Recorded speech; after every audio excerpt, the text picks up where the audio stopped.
Hi friends, आप सभी का स्वागत है हमारे इस यूट्यूब चैनल में।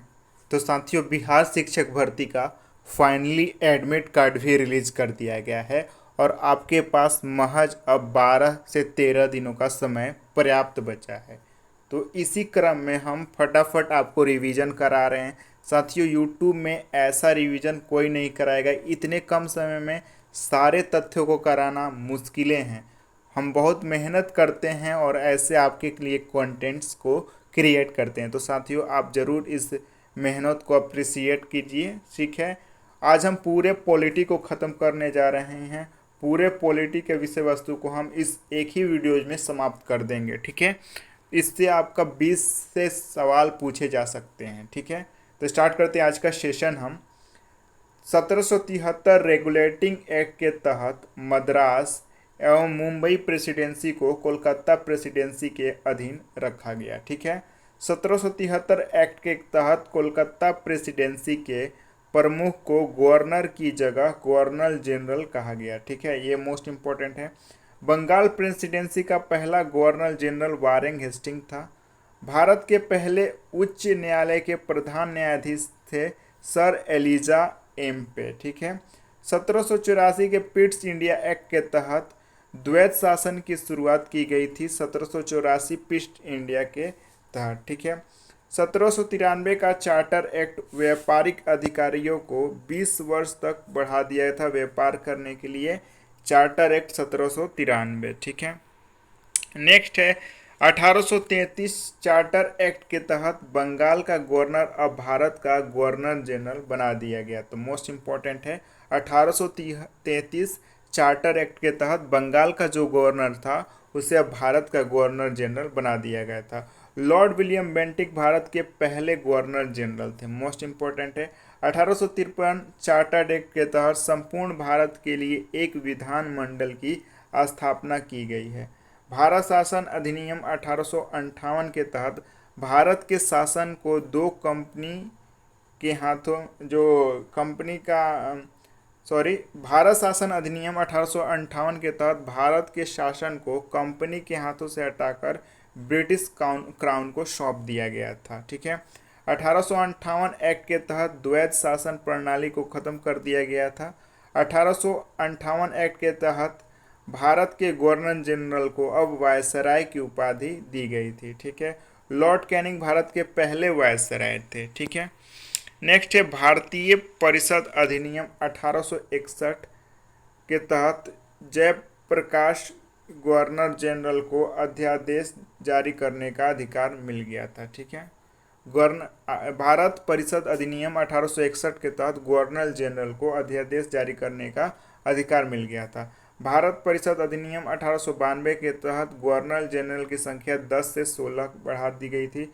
भारत परिषद अधिनियम 1909, इसे हम मॉर्ले मिंटो रिफॉर्म भी कहते हैं। इस अधिनियम के में पहली बार मुस्लिम समुदाय को पृथक निर्वाचन मंडल की सुविधा प्रदान की गई। भारतीय परिषद अधिनियम 1919 यानी कि मॉन्टेस्क्यू चेम्सफोर्ड सुधार भी कहते हैं।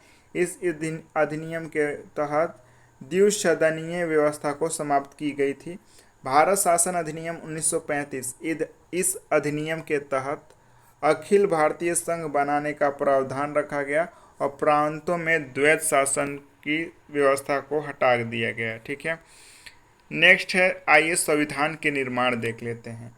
कैबिनेट मिशन का गठन जुलाई 1916 में होता है। निर्वाचित सदस्यों की संख्या में सबसे अधिक जो सदस्य थे कांग्रेस से थे, 208 सदस्य थे। संविधान सभा का प्रथम बैठक नई दिल्ली में काउंसिलिंग चेंबर के पुस्तकालय भवन में हुआ। राजेंद्र प्रसाद को संविधान सभा का अस्थायी अध्यक्ष बनाया गया। ठीक है, एस.सी. मुखर्जी को उपाध्यक्ष और बी.एन. राव को संविधान सभा का संवैधानिक सलाहकार बनाया गया। संविधान के निर्माण में 2 वर्ष 11 महीने और 18 दिन का समय लगा। तो ये मोस्ट इम्पोर्टेंट है। प्रारूप समिति का अध्यक्ष थे डॉक्टर बी.आर. अम्बेडकर। उद्देश्य प्रस्ताव जवाहरलाल नेहरू ने 13 दिसंबर 1946 को पेश किया। उद्देश्य प्रस्ताव 22 जनवरी 1947 को स्वीकार कर लिया गया। अंतरिम मंत्रिमंडल में डॉक्टर राजेंद्र प्रसाद को कृषि विभाग दिया गया था। मैंने इनको क्यों चुना है, क्योंकि ये बिहार से संबंधित है, तो ये इम्पोर्टेंट है। अंतरिम मंत्रिमंडल 2 सितंबर 1946 को बना। जगजीवन राम श्रम विभाग से संबंधित थे और ये भी बिहार से इनका रिलेशन था। स्वतंत्र भारत का पहला शिक्षा मंत्री अबुल कलाम आज़ाद थे। तो साथियों आप देख सकते हैं कंटेंट कितना जबरदस्त है। आइए संविधान का स्रोत देख लेते हैं। जर्मनी से आपातकालीन उपबंध लिया गया। सोवियत संघ रूस से मूल कर्तव्य यानी कि डीपीएसपी ले गया गया। अमेरिका का संविधान से मौलिक अधिकार फंडामेंटल राइट्स, सुप्रीम कोर्ट, न्यायिक पूर्वावलोकन, संविधान की सर्वोच्चता, राष्ट्रपति पर महाभियोग, ये अमेरिका से लिया गया है। उपराष्ट्रपति राज्यसभा का पदेन अध्यक्ष होगा। राष्ट्रपति का संघ कार्यपालिका की शक्ति, ये सारे जो लिया गया है अमेरिका से लिया गया है। ब्रिटिश से क्या लिया गया है? संसदीय प्रणाली, एकल नागरिकता, विधि का शासन, संसदीय विशेषाधिकार, द्विसदन व्यवस्था, ये आपको ब्रिटिश से लिया गया है। ठीक है। नेक्स्ट है कनाडा सरकार से लिया गया है। संघीय व्यवस्था, केंद्र के पास रहेगा अशिष्ट शक्तियां, संघ तथा राज्य के बीच शक्तियों का वितरण, ये कनाडा से लिया गया है। ऑस्ट्रेलिया का संविधान से 7वीं अनुसूची, समवर्ती सूची, प्रस्तावना की भाषा, केंद्र राज्य संबंध, ये ऑस्ट्रेलिया से लिया गया है। आयरलैंड से राज्य के नीति निर्देशक तत्व, राष्ट्रपति के निर्वाचन मंडल एवं निर्वाचन मंडल की परिधि। ठीक है। जापान से लिया गया है विधि द्वारा स्थापित प्रतिक्रिया का सिद्धांत, संविधान संशोधन की प्रक्रिया, ये जापान से आपको लिया गया है। ठीक है। आइए महत्वपूर्ण अनुच्छेद यानी कि आर्टिकल्स देख लेते हैं। भाग 1 क्या बोलता है? संघ और उनके राज्य, अनुच्छेद 1 से 4 तक। भाग 2 नागरिकता, अनुच्छेद 5 से 11। भाग 3 मूल अधिकार, अनुच्छेद 12 से 35। भाग 4 राज्य के नीति निर्देशक तत्व, अनुच्छेद 31 से 51। भाग 5 ये संघ बताता है, अनुच्छेद 52 से 151। भाग 6 राज्य से संबंधित है, अनुच्छेद 152 से 237। भाग 7 संघ सूची और समवर्ती सूची से संबंधित है। भाग 8 संघ राज्य क्षेत्र। भाग 9 पंचायत से संबंधित है, अनुच्छेद 243। भाग 10 अनुसूचित और अनुसूचित जाति और अनुसूचित जनजाति का क्षेत्र। भाग 17 राजभाषा संबंधित है। भाग 18 इमरजेंसी से संबंधित है। भाग 15 निर्वाचन मंडल, अनुच्छेद 324 के तहत ये है। आइए अनुसूची देख लेते हैं। पहली अनुसूची भारत में 28 राज्य और 8 केंद्र शासित प्रदेश होंगे। दूसरी अनुसूची राष्ट्रपति, उपराष्ट्रपति और उपाध्यक्ष का वेतन के बारे में जिक्र किया गया है। तीसरी अनुसूची में शपथ के बारे में। चौथी अनुसूची विभिन्न राज्यों और संघ शासित प्रदेशों में राज्यसभा की संख्या। पांचवी अनुसूची अनुसूची क्षेत्र और अनुसूचित जनजातियों का प्रशासन के बारे में जिक्र किया गया है। नेक्स्ट है अनुच्छेद मोस्ट इम्पॉर्टेंट जो है देख लेते हैं। अनुच्छेद 1 भारत अर्थात इंडिया राज्यों का संबंध है इससे। अनुच्छेद 5 से 11 नागरिकता। अनुच्छेद 15 ये धर्म, मूल, जाति, लिंग और जन्म के आधार पर कोई भेदभाव नहीं होगा, अनुच्छेद 15 के तहत।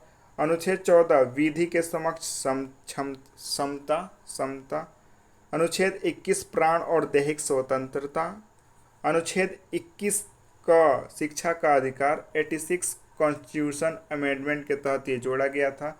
अनुच्छेद 23 और 24 शोषण के विरुद्ध अधिकार। अनुच्छेद सर्वोच्च न्यायालय क्या करता है? रिट जारी करता है।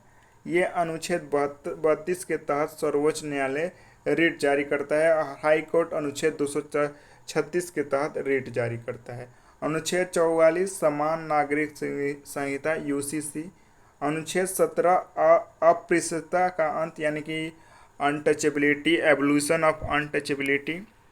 अनुच्छेद 18 उपाधियों का अंत। अनुच्छेद 23 मानव के दुर्व्यवहार और बलात्सरम, फोर्स्ड लेबर जो होता है। अनुच्छेद 24 14 वर्ष के कम वाले जो बच्चे काम करते हैं कारखानों और जोखिम जो काम करते हैं उनसे उसको रोकना। रिट आपका कितने प्रकार का होता है? 5 प्रकार का होता है। बंदी, प्रत्यक्षीकरण, परमादेश, प्रतिषेध, उत्प्रेषण और अध्यार अधिकार पृक्ष लेख, ठीक है। अनुच्छेद 52, ये राष्ट्रपति देश का संवैधानिक प्रधान होता है। अनुच्छेद राष्ट्रपति के बनने के लिए आपको मिनिमम 35 वर्ष की आयु होनी चाहिए, ठीक है। अनुच्छेद 58 में लिखा गया है राष्ट्रपति की निर्वाचन के लिए राज्यसभा, लोकसभा और राज्यों की विधानसभाओं के निर्वाचित सदस्य होते हैं। अनुच्छेद 54 में इसका वर्णन किया गया है। राष्ट्रपति पर महाभियोग अनुच्छेद 61 के तहत। राष्ट्रपति को क्षमा दान करने की शक्ति अनुच्छेद 72। अनुच्छेद 63 यह उपराष्ट्रपति से संबंधित है। उपराष्ट्रपति बनने के लिए 35 वर्ष होना अनिवार्य है। मंत्रिपरिषद आपको अनुच्छेद 74 के तहत बनने के लिए मंत्रिपरिषद का जिक्र है। भारत का महान न्यायवादी अनुच्छेद 76 के तहत। अनुच्छेद 79 संसद से संबंधित है, इसका ट्रिक होता है सरला, ठीक है। स से संसद आपका 79, र से राज्यसभा 80 और ल से लोकसभा 81, ठीक है। आप इसको याद कर लीजिएगा।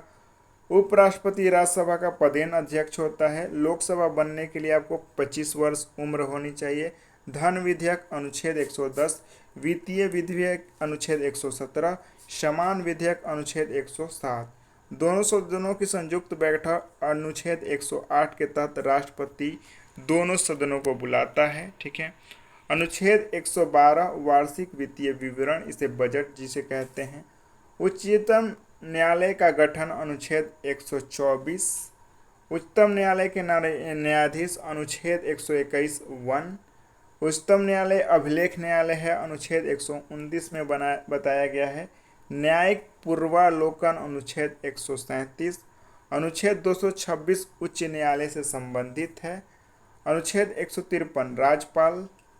अनुच्छेद 155 राज्यपाल की नियुक्ति एवं कार्यपाल का जिक्र किया गया है। राज्यपाल बनने के लिए 35 वर्ष उम्र होना चाहिए। महाधिवक्ता अनुच्छेद इसका 165 में वर्णन किया गया है। जीएसटी अनुच्छेद 279 का या ए से जिक्र किया गया है। बलवंत राय मेहता, अशोक मेहता, ये जो समितियां हैं वो पंचायती राज से संबंधित है। राष्ट्रीय आपातकाल अनुच्छेद 352। अनुच्छेद 324 निर्वाचन मंडल। 280 वित्त आयोग से संबंधित है। 343 राजभाषा से। संघ लोक सेवा आयोग के जो अध्यक्ष हैं, यूपीएससी के जो अध्यक्ष होते हैं, उनका कार्यकाल 6 वर्ष या 65 वर्ष जो भी पहले हो। अनुच्छेद 360 वित्तीय आपात। अनुच्छेद 356 राष्ट्रपति शासन। अनुच्छेद 243 पंचायती राज से संबंधित है, ठीक है। नेक्स्ट है अनुच्छेद 213 के तहत अध्यादेश कौन जारी करता है, आपको कमेंट करना है, ठीक है। आइए महत्वपूर्ण केस देख लेते हैं। केशवानंद भारती बनाम केरल राज्य 1973 यह निर्धारित किया कि संसद संविधान के किसी भी भाग में संशोधन कर सकती है, लेकिन संविधान के आधारित लक्षणों में छेड़छाड़ नहीं किया जा सकता है, यानी कि बेसिक जो स्ट्रक्चर है उसमें छेड़छाड़ नहीं किया जा सकता है। मिनर्वा मिल्स बनाम भारत संघ मामला अनुच्छेद 368 के तहत असंवैधानिक घोषित किया गया। गोलकनाथ बनाम पंजाब राज्य 1967 इस मामले में सर्वोच्च न्यायालय में यह निर्णय लिया कि मौलिक अधिकार को संविधान में सर्वोपरि स्थिति प्रदान की गई है, ठीक है। शंकरी प्रसाद बनाम भारत संघ 1951 इस मामले में यह प्रावधान किया गया कि संसद जो होगा मौलिक अधिकारों का संशोधन कर सकता है, ठीक है। प्राक्कलन समिति का गठन 1950 में किया जाता है। 30 सदस्य होते हैं प्राक्कलन समिति में, और इसमें राज्यसभा का कोई भी सदस्य नहीं होता है। लोक लेखा समिति 1921 में गठन हुआ। इसमें आपका 15 लोकसभा से 15 आते हैं और राज्यसभा से आपका 7 आते हैं। टोटल इसमें 22 मेंबर हैं। उच्च न्यायालय का जिक्र अनुच्छेद 214 में किया गया है। आइए प्रमुख संविधान संशोधन देख लेते हैं, मोस्ट इम्पॉर्टेंट है और ये आने वाले प्रश्न हैं। 42वें संविधान संशोधन 1976, इसके द्वारा प्रस्तावना में समाजवादी, पंथ निरपेक्षता, अखंडता शब्द को जोड़ा गया, ठीक है।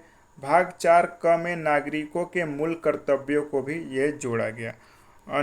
61वां संविधान संशोधन VVI आप लिख लीजिए आएगा 1988। नागरिकों के मतदान का उम्र 21 से घटाकर 18 कर दिया गया 61वें संविधान संशोधन 1988 के तहत। ठीक है। 44वें संविधान संशोधन 1978 राष्ट्रपति के द्वारा विधेयक को पुनर्विचार के लिए एक बार फिर वापस भेजे जाने की शक्ति। राष्ट्रीय आपात के संदर्भ में आंतरिक अशांति शब्द के स्थान पर सशस्त्र विद्रोह शब्द ये रखा गया। ठीक है। संपत्ति के अधिकार को प्राप्त मूल अधिकार का दर्जा समाप्त करके इसे विधिक अधिकार का दर्जा प्रदान किया गया, तो ये मोस्ट इम्पोर्टेंट है। 73वें संविधान संशोधन 1992 इसमें संविधान में भाग 9 11वीं अनुसूची जोड़कर पंचायतों को संवैधानिक दर्जा प्रदान किया गया। अनुच्छेद 74वां संशोधन 1992 संविधान के भाग 9 तथा 12वीं अनुसूची जोड़ी गई। इसके तहत शहरी स्थानीय निकायों को संवैधानिक दर्जा प्रदान किया गया। ठीक है। अनुच्छेद 84वां मैं अनुच्छेद बोल रहा हूँ, यहाँ पर संविधान संशोधन होगा। 84वां संविधान संशोधन 2001 इसमें लोकसभा एवं राज्य विधानसभा सीटों के पुनर्निर्धारण पर 25 वर्ष के लिए रोक लगा दिया गया। ठीक है। 86वें संविधान संशोधन 2002 इसमें प्रारंभिक शिक्षा को मूल अधिकार का दर्जा प्रदान किया गया, मोस्ट इम्पोर्टेंट है। 91वां संविधान संशोधन 2003 इसके द्वारा मंत्रिपरिषद के आकार को सीमित कर दिया गया, जो कि लोकसभा के कुल सदस्यों का 15% है। ठीक है। और ये दिल्ली के लिए शायद 10% है। ठीक है। नेक्स्ट 100वां संविधान संशोधन 2015 यह भारत और बांग्लादेश को 3 बीघा कॉरिडोर प्रदान किया। ठीक है। 101वां संविधान संशोधन 2016 इसके तहत GST लाया गया। ठीक है, मोस्ट इम्पोर्टेंट है। 102वां संविधान संशोधन 2018 राष्ट्रीय पिछड़ा वर्ग को संवैधानिक दर्जा दिया गया। 103वां संविधान संशोधन इसके लिए समान वर्ग के गरीबों को आर्थिक आधार पर 10% का आरक्षण दिया गया। 104वां संविधान संशोधन इसमें लोकसभा एवं राज्यसभा में अनुसूचित जातियों और अनुसूचित जनजातियों के आरक्षण को 10 वर्ष के लिए और बढ़ा दिया गया। तो साथियों, उम्मीद करते हैं कि वीडियोज आपको पसंद आया होगा। मैंने अपने तरफ से पूरा एफर्ट लगाया है कि आपका सारा जो चीज़ें हैं इसमें कवर हो जाए। अगर कोई गलतियां हो गई हों तो मैं उसके लिए माफ़ी चाहता हूं। मैं आप ही के लिए प्रयास करता हूं और वैसा टॉपिक लाता हूं जो आपके परीक्षा के दृष्टिकोण से साथियों अति महत्वपूर्ण है। तो उम्मीद करते हैं कि वीडियोज आप ज़्यादा से ज़्यादा शेयर करेंगे, लाइक करेंगे। मेरा वो मकसद नहीं है कि 5 घंटा पढ़ाएं, 5 घंटा में भी आपको ऐसा कंटेंट नहीं मिलेगा, ये मेरी गारंटी है। और लास्ट टाइम में आपके लिए ये संजीवनी बूटी से भी ज़्यादा काम करेगी। ठीक है, तो बस आप केवल इसी को रिवाइज करें, 2-4 बार इसको देखें, तैयार करें और क्वेश्चन लगाएं। आपका सारा क्वेश्चन बन जाएगा, ये हम गारंटी देते हैं। तो आप सभी का धन्यवाद साथियों। जय हिंद, जय Bharat, love you all, have a nice day और थैंक यू।